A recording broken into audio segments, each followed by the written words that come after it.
à tous mes ex, j'espère que vous allez bien et on se retrouve aujourd'hui sur ma chaîne YouTube. Après de nombreuses demandes, je vous fais enfin ma première vidéo YouTube pour mieux se connaître. On va commencer tout de suite avec une FAQ et j'espère que ça va vous plaire et je vous laisse tout de suite avec la suite.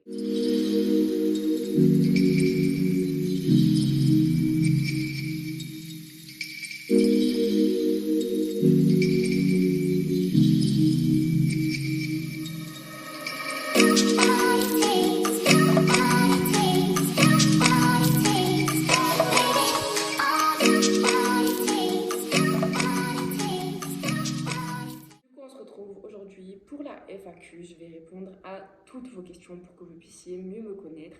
Parce que c'est vrai que vous m'avez retrouvé dans Super 52 avec Annie, vous m'avez retrouvé dans Dimanche à Bamako en étant Louise, mais réellement on ne sait pas qui je suis moi-même. Du coup c'est aujourd'hui que vous allez tout savoir de moi et de ma vie. Et je vais commencer par me présenter à vous tout simplement. Netogo, Lizzie Hamdoun, je m'appelle Lizzie Hamdoun, j'ai 20 ans. Et je suis maman d'une petite fille et je suis surtout mariée, voilà. Comme ça, on va éviter de me poser la question 45 fois si je suis mariée, célibataire ou en couple, je suis mariée et je compte bien le rester. Du coup, je vais commencer par les questions que vous m'avez vous-même posées et je vais vous expliquer un peu tout mon trajet, comment je me suis retrouvée à Bamako, ce que je pense de Bamako, mon futur, tous mes projets et puis voilà. Question, c'est tu es parti au Mali comment? Alors il faut savoir que moi ça fait actuellement 13 ans que je suis au Mali, donc ça commence à faire long. Et que je suis arrivée au Mali comment? Je suis arrivée au Mali parce que du coup moins 20 moins 13 pardon ça fait 7, donc j'avais 7 ans et on se doute bien qu'à 7 ans on écoute juste ses parents. Et il faut savoir que ma mère a toujours eu un lien à Bamako vu que mon grand-père est né lui-même à Bamako. Et du coup, on a débarqué au Mali en se disant vivons l'aventure et l'aventure nous la vivons jusqu'à présent et nous la kiffons. La deuxième question est comment tu as eu la nationalité? Parce qu'il faut savoir que je suis franco-malienne et que oui, j'ai bel et bien la nationalité malienne et que j'en suis très fière. C'est une question qui est beaucoup revenue ça aussi. Alors c'est très simple. Moi je n'ai pas eu besoin d'un homme pour avoir la nationalité. Par ma mère, étant donné qu'elle est malienne. Voilà, je ne peux pas vous en dire plus. On va passer à la troisième question qui est que penses-tu de la vie au Mali? Alors, il faut savoir que j'ai grandi au Mali, donc c'est une question un peu étrange à me poser parce que pour moi c'est juste banal, c'est quelque chose de normal d'habiter au Mali. Mais c'est vrai que ayant habité un court instant en France, je sais que je me retrouve mieux au Mali et que je me sens plus à l'aise au Mali, si c'est la question que vous posez. Là, il y a une question, et qu'est-ce qui t'a le plus plu au Mali? Qu'est-ce qui m'a plu au Mali? C'est tout simplement déjà le climat. Je vais pas vous mentir, le climat. Moi, je suis une personne extrêmement solaire, c'est-à-dire que quand il pleut, mon moral va avec. Et quand il fait beau, pardon, mon moral va avec aussi. Du coup, le climat, et puis même, je trouve que les gens sont extrêmement gentils et super souriant, super accueillant, très vivant, très familial en fait. C'est très famille. Il y a beaucoup de valeurs, beaucoup de toutes ces choses qui se mélangent et qui fait que pour moi le Mali c'est je ne me verrai pas ailleurs tout simplement. Question suivante, c'est tu comptes rester au Mali toute ta vie? Alors, c'est une question qui est très compliquée parce que tout le monde le sait, on ne sait pas de quoi il fait demain. Pour moi, c'est ça. Donc on ne sait pas de quoi il fait demain et donc je ne peux pas répondre à ta question sincèrement parce que pour l'instant je n'ai pas prévu de bouger, mais Dieu seul sait ce qu'il m'a prévu. Voilà. Donc, cet amour pour le Mali est-il présent depuis petite? Qu'est-ce qui l'a déclenché? Oui, je pense que j'ai toujours aimé le Mali depuis petite. Peut-être pas dès le début, mais je me souviens pas de quand est-ce que je n'ai pas aimé le Mali en fait. En fait, je suis quelqu'un qui s'adapte facilement à la vie. Du coup, c'est-à-dire que tu vas me mettre dans un pays, je vais m'adapter très facilement. Mais c'est vrai que le Mali, pour moi, voilà, c'est quelque chose de spécial et je me vois pas ailleurs. Et du coup, on va passer à la question suivante. Est-ce que l'on gagne bien sa vie quand on travaille au Mali? Alors je pense que cette question est propre à chacun. C'est-à-dire que chacun a son travail, chacun a son salaire, et c'est comme ça dans tous les pays. Donc cette question, je ne peux pas vraiment y répondre. Je dirais oui, parce que la vie au Mali n'est pas la même qu'en France. Donc forcément, ce qu'on gagne dans la vie de tous les jours, ben, on s'en sort avec.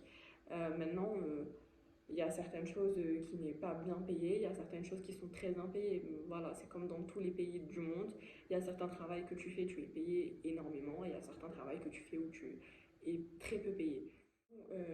Je vais passer à la question suivante qui est dur de trouver du travail. Alors c'est une question, pour moi c'est compliqué à vous répondre parce que je suis une femme qui donne tout pour sa famille, donc c'est vrai que j'essaye de ne pas travailler, même si je le fais. Non, je dirais que c'est pas forcément dur. Je dirais que en fait c'est même plus facile qu'en France, mais c'est quand même difficile. Il y a beaucoup plus de choses à faire au Mali, du coup il y a beaucoup plus de travail, mais il y a des choses qui ne sont pas forcément faciles à trouver, mais en règle générale, pour répondre à ta question, je dirais oui, c'est facile de trouver un travail au Mali, si c'est ce qui te fait peur. Une question, c'est le Mali va-t-il se développer comme le Sénégal? Alors pour moi, c'est pas une bonne question, parce qu'en fait, ça sert à rien, mais vraiment strictement à rien, de vouloir comparer deux pays littéralement différents. Le Sénégal se développe de sa manière et le Mali se développe de sa manière. Chaque pays est propre à lui-même. Maintenant, le futur du Mali, je ne suis pas devin pour le savoir.